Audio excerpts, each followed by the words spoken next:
Guys, Mark Crossfield here. I'm testing TaylorMade R15 460 head up against the Cobra FlyZ Plus driver with the flippy flip zone bit in the middle. So both of these talk about low forward CGs, but Cobra offers a different option with its flippy flip zone.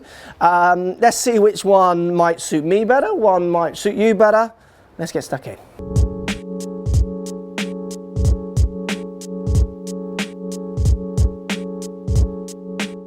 Right guys, TaylorMade R15 460 Cobra FlyZ Plus driver.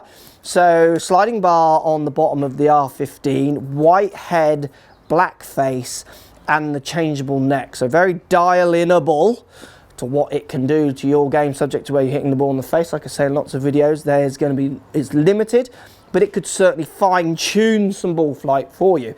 Very good looking club with the white head, black face. Love the look at that. Cobra FlyZ Plus, I've got the blue one today to match my blue outfit. Comes in a few colours.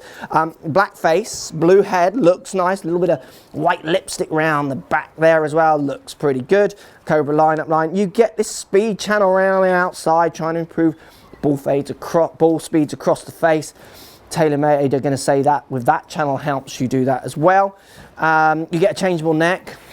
You get a smart pad design on the bottom, so as you change the neck and you can change the settings left and right as well.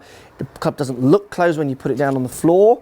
And you get this flip zone. So I've got the weight low and forward, which is a good comparison for where the low forward CG is on the R15. So in theory, both of these will offer lower spin. But you can flip zone it, twist it out and flip it to the back if you want it more stable. So it will be a little easier on those missed off-center hits if you have that at the back. There'll be less twist, less loss of ball speed if you want it more stable. Right, let's hit them and see how they feel. So the blue, let's go with the FlyZ Plus Cobra. Does look nice down by the ball. I've never really gamed a Cobra driver, and it's certainly not the first thing that comes into my head, but this one does look fine. It looks nice. It's a nice sound off the face, and again, that's a pretty good flight. It does look slightly lower spinning.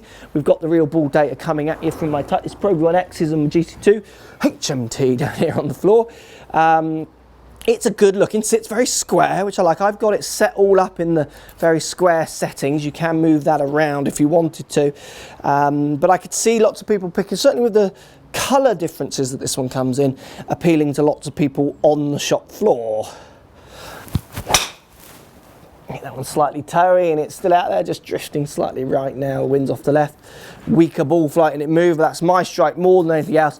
It's a decent feeling, nice club.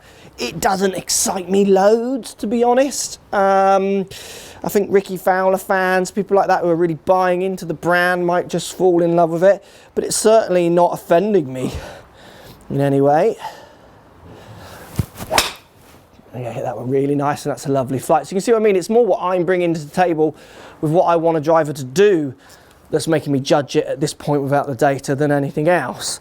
So TaylorMade, I've used this driver and other ones. I like the look of the white and the black. They were the real pioneers of that low forward CG, weren't they? Which lots have kind of followed on, which you've got to give them credit for. And they've gone back to the white and black, which does look very, very nice. Let's see how this one feels.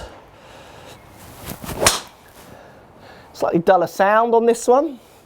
I do still prefer the one that precedes this, the SLDR, than the R15. The R15, the white and the black looks really good. I'm not as keen on the shape of it than the old one. Out of the shape, I think I would go Cobra.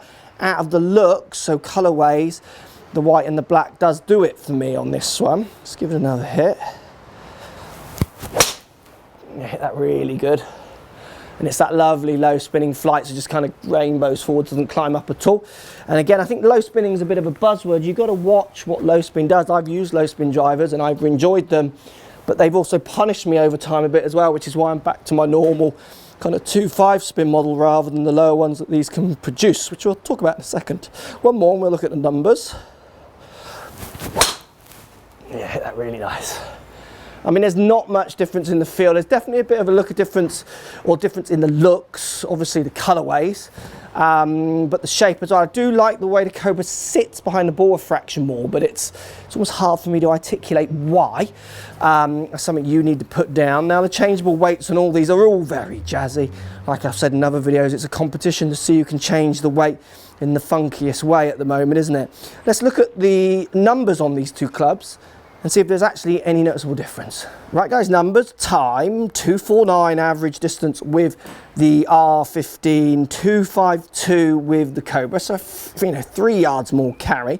The spin is lower with the Cobra, 247. My lowest spinning shots come with the R15, so why would one be a higher spin and one would be a lower?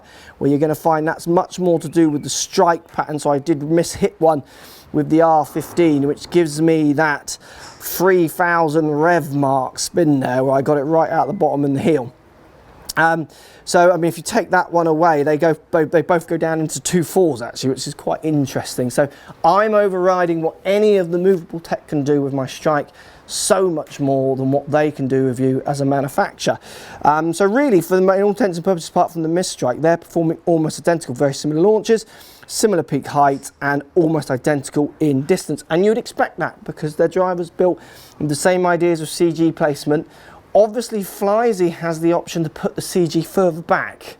So if you want best of both worlds, if you like, that one might do that, where TaylorMade are persevering with it low and forwards in that range, which is something you would have to understand more if you really want to play with that and get fitted for.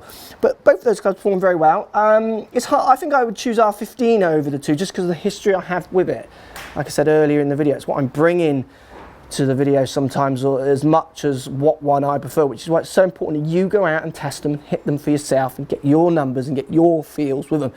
These videos are great for giving you maybe an overview of what they can do and my opinion of the club, but you go and shape out your own opinions as well and go and test them. It's the best way, guys. So look, two clubs perform very similar, both with quite funky looks and ways of moving weights. Post comments down below, which one would you go for? I mean, TaylorMade have it in the marketing department, don't they? And how much tool presence they have, which I think for lots of people can often sway them. Post comments, let me know. Thanks for watching.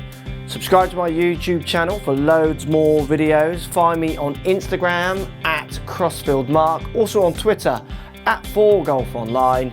Find me on Facebook, Mark Crossfield. Thanks for watching. Post comments as always, and see you soon.